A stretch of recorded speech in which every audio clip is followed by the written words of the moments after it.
I am pleased there is no emergency. Oh, there's an emergency, all right. It's going to be way too long until the new season of Rick and Morty. Ooh-wee! See ya for season 4 in, like, a really long time. So what do we do in the meantime? We've compiled a short list of shows to help you get through your Rick and Morty withdrawal with some other shows to get hooked on. And because our specialty is analysis, these aren't just general recommendations. We're looking at what exactly you like about Rick and Morty and trying to point to other shows, movies, or entertainment that capture those specific attributes. So to start with, if you like Rick and Morty because you enjoy Rick, you know that guy who just totally acts like a Rick, I'm sorry. You think you deserve an apology. you'll like other shows starring that smart asshole doesn't give a Rick type. There's ne'er-do-well father of 6 Frank Gallagher in Shameless, The best gift you can give? Neglect. or womanizing writer Hank Moody of Californication. So not only are you a cadaverous slay, you also have shitty taste in movies. If you like your insufferable genius coupled with a sweet-hearted sidekick, a great bet would be BBC's Sherlock. Why didn't I think of that? Because you're an idiot. No, don't be like that. Practically everyone is. And of course, there's Hugh Laurie's Dr. House with sidekick Dr. Wilson. You alienate people. I've been alienating people since I was 3. You can see a kind of inverse of this coupling in Jeeves and Wooster, the 90s British comedy series based on the P.G. Wodehouse writings, starring Hugh Laurie in a very different role, together with his Cambridge buddy Stephen Fry. Here, the sidekick butler is the genius, and the ostensible boss is a total idiot, and the results are delightful. This was all your doing, wasn't it, Jeeves? So? You worked the whole thing, didn't you? With the glossops. Well, if you'll pardon the liberty, sir, I doubt if the young lady would have been entirely suitable for you. If you love surreal comedy and over-the-top wacky weirdness, Yes, I'd like to order 1 large sofa chair with extra chair, please. High chair. No. Recliner. there's Adult Swim's Aqua Teen Hunger Force about fast food items who live together. You know this book is self-published. Yes, like many ancient texts. On the back of a bunch of pharmacy labels. Do not blaspheme the Book of Clozapine. For more vintage surreality and comedy, there's the beloved Monty Python. Look, you stupid bastard, you've got no arms left. Yes, I have. Look! It's just a flesh wound. Look, stop that! Chicken! Look, I'll have your leg. Right!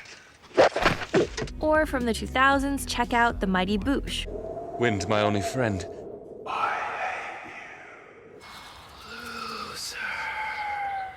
What? which shares Rick and Morty's bickering between the two protagonists. You're the least dark person I've ever met. You're like candy floss. You cut me open, I'm made of blackjacks. You're fruit salad, Vince. Everyone knows that. Unexpected musical numbers. Soup, super tasty soup. Super spicy carrot and coriander. Chili chowder, crouton. And knack for super memorable, zany side characters. When you're at the moon, you pretty much split people down the middle. Some people go, oh, look at the moon. He's all gentle with his nice white face, hanging in the sky. He's nice. And the other half go, oh, he's a vanilla rapist. Get him away from my kids. Python and Boosh and some of the others we've named are obviously British comedies. And Rick and Morty has a British sense of humor in some ways. It's got the sarcasm. Really? You don't say? The deadpan delivery. Why don't you ask the smartest people in the universe, Jerry? Oh, yeah, you can't. They blew up. The darkness. The feeling sometimes that it evolves from a sketch show. A piece of toast! 2 guys with handlebar mustaches. A man painted silver who makes robot noises. Garmanarnar! The social critique. What happened? Same old story. Morty's killing Mortys. So if you like that British comedy style, you should also check out the cringe-tastic Peep Show, which also features the odd couple and very memorable side characters. Hans, it's a snake! Yeah, there are snakes. Quite a few snakes in your room. It's hard to keep count. They're very good at hiding.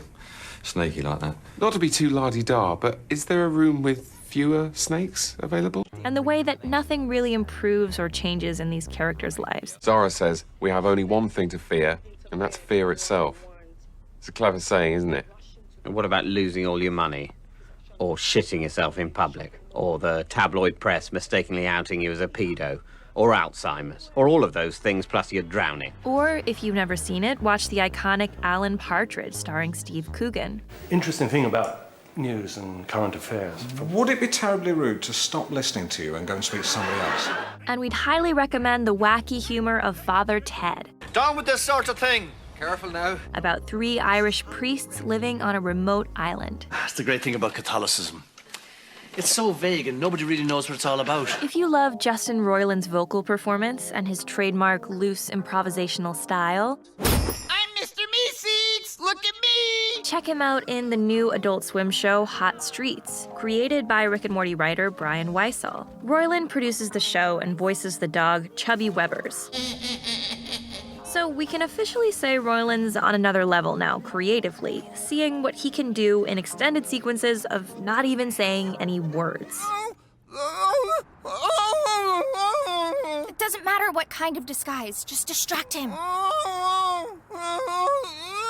Or maybe the part you love best about Rick and Morty is co-creator Dan Harmon's brand of humor. There's basically an endless supply of Harmon's cerebral, wordy, self-aware jokes and rants on his podcast, Harmontown. You'll hear all about what Dan's therapist tells him because he records his sessions with his therapist. My therapist told me I am sitting on this script because it is my last chance to be miserable. There's a lot of rapping, of uneven quality. I've got a blue head and blue fists, but they come on separately. You can't put them on a list of things you want for Christmas. It's 1983 and your dad just pissed in this.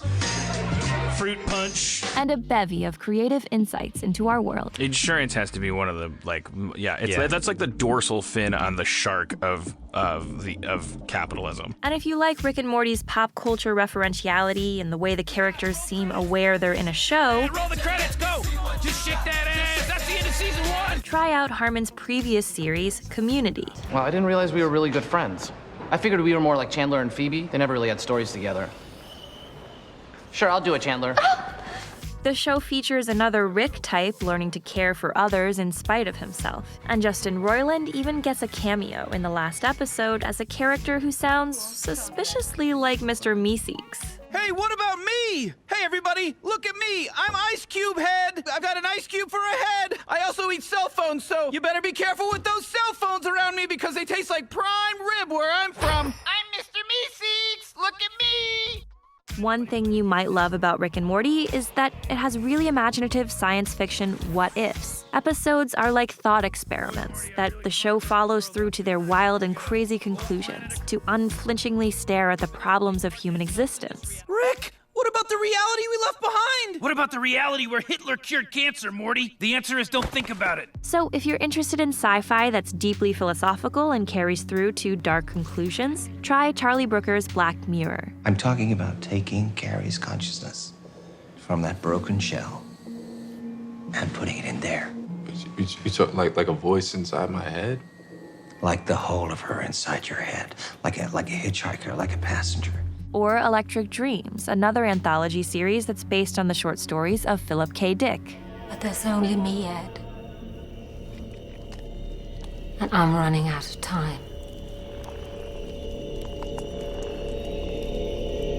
Sometimes it can also be enjoyable to watch science fiction scenarios play out without the ultra-serious dramatic tone of most sci-fi. So if you love science fiction with a comedic tone, you can always look back to Futurama. Tonight at 11. Doom!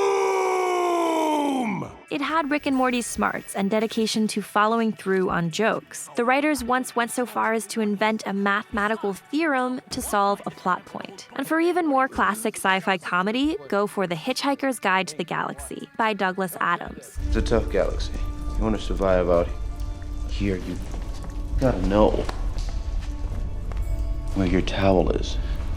Dan Harmon has said that for Rick and Morty, he was really inspired by Hitchhiker's Guide, as well as by another British classic, sci-fi show Doctor Who, which began all the way back in 1963. Do you use it to shrink the surgeon so they can climb inside the patient? Exactly.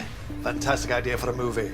Terrible idea for a proctologist. So hopefully one of these shows or other entertainments can be the Ricketine patch you need to get you through the wait for the new season. And in the meantime, there's always our whole Rick and Morty analysis playlist to help you relive the magic. Rick and Morty forever 100 times. Over and over at rickandmortyadventures.com, www.rickandmorty.com, www.rickandmortyadventures, all 100 years.